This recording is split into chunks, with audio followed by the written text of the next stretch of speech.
Hello friends, नमस्कार। मैं नीलम bridge नील family channel में आपका स्वागत है। वैसे दिवाली की तैयारी तो जितना भी करो वो कम ही होती है और लगता है काम ख़त्म ही नहीं हुआ। दिवाली की तैयारी तो धीरे धीरे हो ही रही थी कंप्लीट, और साथ ही मैंने दिए भी अपने तैयार कर लिए थे। मगर ये है, असम में मौसम ने बिल्कुल भी साथ नहीं दे रहा था और उस समय आंधी तूफान और बारिश का माहौल बिल्कुल बना हुआ था। साथ ही उसके साथ दिवाली की तैयारी तो चल ही रही थी। और ये एक अल्पना डिज़ाइन मैंने बना दिया था। वैसे ठीक-ठाक बना दिया था, बहुत ज़्यादा मेरी ड्राइंग अच्छी नहीं है। जैसा आया मैंने वैसा बना दिया। मैं इसमें रंगोली भरने जा रही थी, तो निष्ठा ने कहा कि मैं ही भरूँगी, तो ठीक है, वही भर रही थी। उसके बाद मैंने घर में थोड़ी बहुत सजावट है वो कर ली थी। इसे मैंने खुद ही सब बनाया है। जितना आप ये सब देख रहे हैं सजा हुआ, इसके वीडियो मैंने अपलोड करे हैं अपने चैनल पर। इसे बनाने का काफ़ी इजी तरीका भी मैंने इसमें बताया है। आप इजी तरीके से ही अपने घर को अच्छे से सजा सकते हैं। फ़िलहाल मैंने यहाँ पे बेसन के लड्डू बना लिए थे, जो मैंने एक दिन पहले ही बना लिया था, क्योंकि वैसे भी दिवाली में समय का बिल्कुल पता नहीं चलता है और कब शाम हो जाती है। दिन भर खाना पीना बनाने में ही समय बीत जाता है।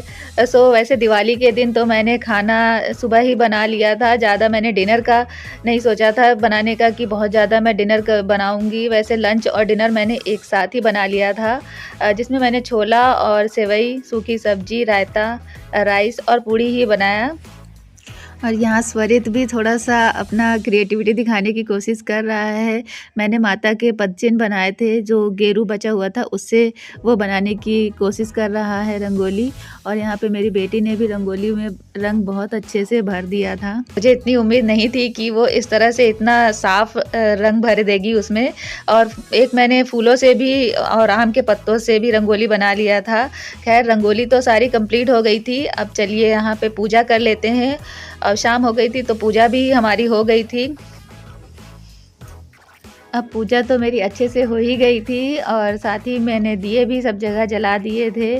और दिए जलाने के बाद हाँ, उस रंगोली में दिया जलाना तो बनता है, जिसे निष्ठा ने इतने अच्छे से उसमें कलर भरा था, तो उसमें भी मैंने दिए जला दिए थे। और साथ ही घर के बाहर भी दिए मैंने जला दिए थे। बारिश इतनी हो रही थी कि दिए मैंने घर के बालकनी में ही, जो थोड़ी सी स्पेस है घर के आगे, उसी में ही जला दिया था। और मगर बारिश के कारण पानी वहाँ पे भी आ जा रहा था, तो इस वजह से वो भी बार बार मेरे बुझ गए थे दिए। एक दो दिए तो मेरे बुझ गए थे, फिर उन्हें भी मैंने पीछे किए दिए को।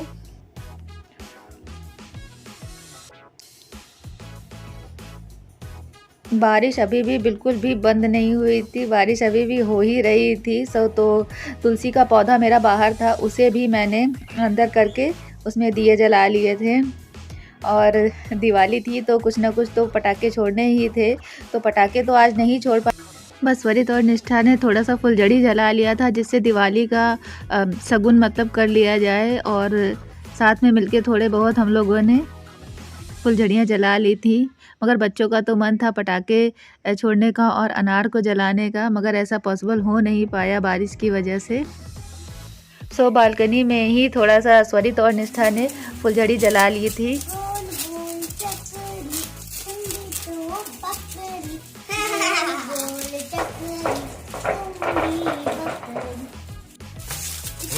होने का फायदा क्या था? क्यों? वो थोड़ा सा नाराज़ हो रही थी कि दिवाली बाहर नहीं सेलिब्रेट कर पा रही है और इतना तैयार हुई थी। खैर, कोई बात नहीं, पहला दिन तो दिवाली का ऐसे ही निकल गया हम लोगों का। और दूसरे दिन फिर से मैंने दिए हुए जला लिए थे और दिए से हो गई। अगले दिन की दिवाली हमारी अच्छे से हो गई, क्योंकि बारिश मोस्टली 5 से 6 बजे तक बंद हो गया था, 5 बजे तक के लमसम। और उसके बाद फिर स्वरित और निष्ठा और साथ में उसके कुछ फ्रेंड हैं जो क्वार्टर में ही रहते हैं, उन लोगों ने सबने मिल के दिवाली को सेलिब्रेट किया।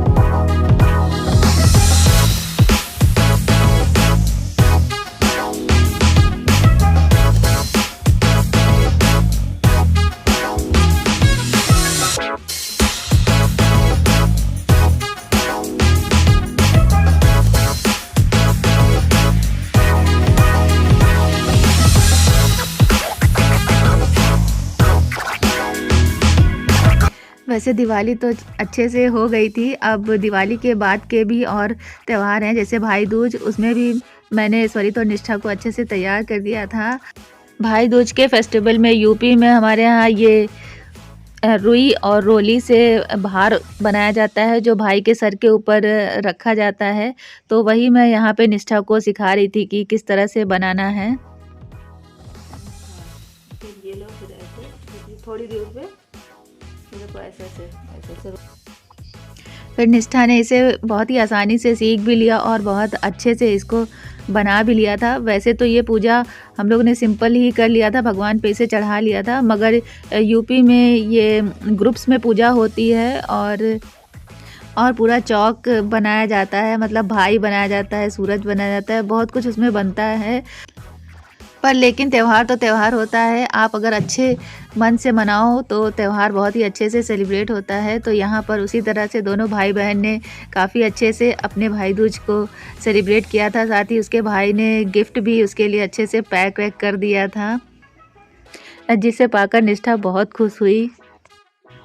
अब इन छोटे छोटे सेलिब्रेशन से ही तो त्यौहार एक अच्छा सा त्यौहार बन जाता है। दिवाली और भैया दूज को भी अच्छे से सेलिब्रेट किया और इसी बीच कहते नहीं है, त्यौहार एक अच्छे से मन जाता है, चाहे वो बड़े लेवल पे मनाओ या छोटे लेवल पे मनाओ, मगर त्यौहार को अगर आप अच्छे से सेलिब्रेट करते हैं तो वही पल यादगार बन जाते हैं। और ऐसा ही एक छोटा सा पल हम लोगों ने अपना शेयर किया है आपके साथ। हाँ, पसंद आए तो प्लीज़ चैनल को लाइक और सब्सक्राइब ज़रूर कीजिएगा।